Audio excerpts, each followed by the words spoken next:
Okay, so now we're going to talk about learning targets, Unit 3. So learning target number 1 says, what is civic virtue? Why is it important? I know we already went over this in class, but basically civic virtue just means you're putting the good of the community before the good of yourself. And we had talked about the whole football article that we read. So remember, do you want your leaders to have civic virtue? Yes. So that would be, the question is, why is it important? Because you want whoever's leading the country to think about you before they're thinking about themselves. So as we look at the leaders we have right now, something to ask.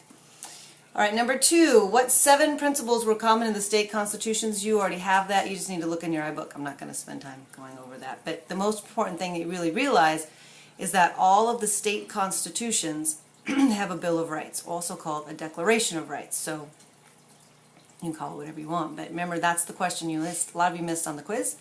So, and that was the argument that the Federalists are using, that we don't need a Bill of Rights in the federal Constitution because all the states have their own constitutions. Number 3, why was the national government given such limited powers under the Articles of Confederation, and who had the greatest power?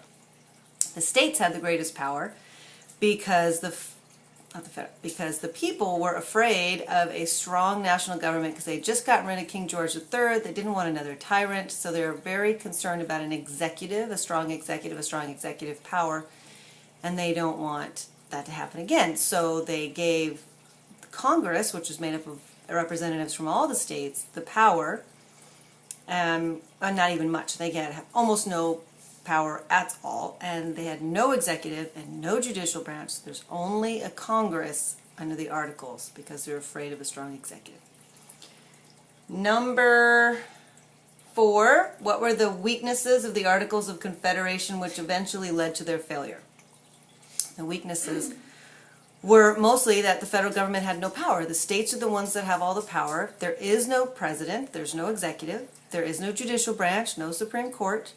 The states have the power and they're doing a lousy job of it. So they can't come together.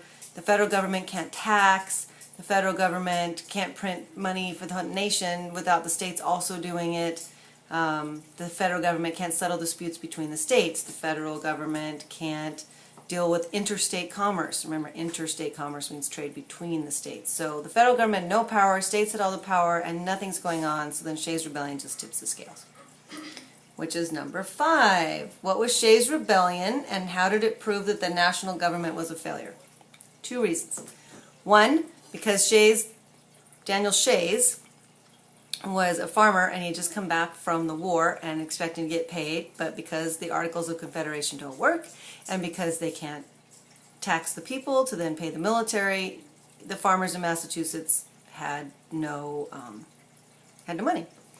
But the states could tax, and so when the states start taxing and farmers can't pay their bills, the farmers rebel, close down the courts violently, or threatening violence, and the federal government can't step in. It's a state issue. The states don't allow the federal government to come in and this sort of thing. So the states had to raise their own militia. The states could not call on the federal government. There was no army anyway because you couldn't pay them. So everything just fell apart, and Shays' Rebellion, the rebellion itself and how it went down is really not that important. What's important is what comes after it. Like, what's the effect of Shays' Rebellion, which was the Constitutional Convention. So, yeah. Where am I now? All right, number 6. Describe what the Great Compromise was and how it combined elements of the Virginia and the New Jersey plans. So, remember, the New Jersey plan was brought up by the small states who wanted equal representation in the House of They wanted equal representation in the Congress. And the Virginia plan was the large states who wanted to have it based on population. So the more people you had, the more representatives you had in the Congress. And in Congress, you make the laws, and the laws determine who has the power. So they went around and around and around for months on this issue, until finally Roger Sherman steps in and says, hey, let's have a 2-house legislature, a bicameral legislature. We'll take the New Jersey plan and we'll make it into the Senate, and we'll take the Virginia plan and we'll make it into the House of Representatives. So it's a compromise. They each got a little something, they each had to give up a little something, but both the states and the people are now represented in the legislative branch. Number 8. Oh no, number 7. Describe the Three-Fifths Compromise and its impact on slavery and the slave trade. So now that we've determined that in the House of Representatives, the number of representatives you get is based on population. So the southern states are thinking, well, hey, I want as many representatives as possible, so I'm going to count my slaves. If I count my slaves, even though I don't treat them as people, I want to count them as people in terms of population so that I can get more representatives. Now, I'm not going to treat them equally, I'm not going to give them any rights, and the people that are supposed to be representing them really aren't, because you can't represent people who can't vote. Northerners are like, absolutely not, you cannot do that, you don't treat them like people, so you shouldn't be able to count them as people to be represented, but since they are property, we should tax them. So they went around and around and around until finally they come up with a compromise which says that they'll count some of the slaves but not all of them. So for every 5 slaves, they'll count as 3 free citizens when it comes to population. Also, it said that the slave trade would end in 20 years. Not slavery itself, just they wouldn't be catching any new people. Unfortunately, they were still having the slave trade. And the other thing was they'd have a stronger Fugitive Slave Act, which meant that Southerners could go into the North, recapture their slaves, and that by law, the Northerners are supposed to capture the slaves, which they didn't, which is going to be one of the main reasons that we're going to have a civil war, because the Northerners won't obey the law.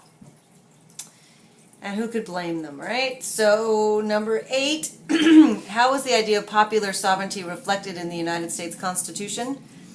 The fact that the people get the power. Popular means people, sovereignty means authority or power.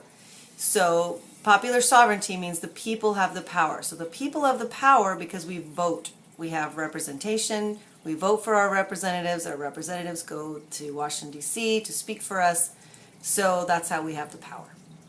And number 9, in the Federalist Papers, what was the Federalists' main arguments in favor of the Constitution?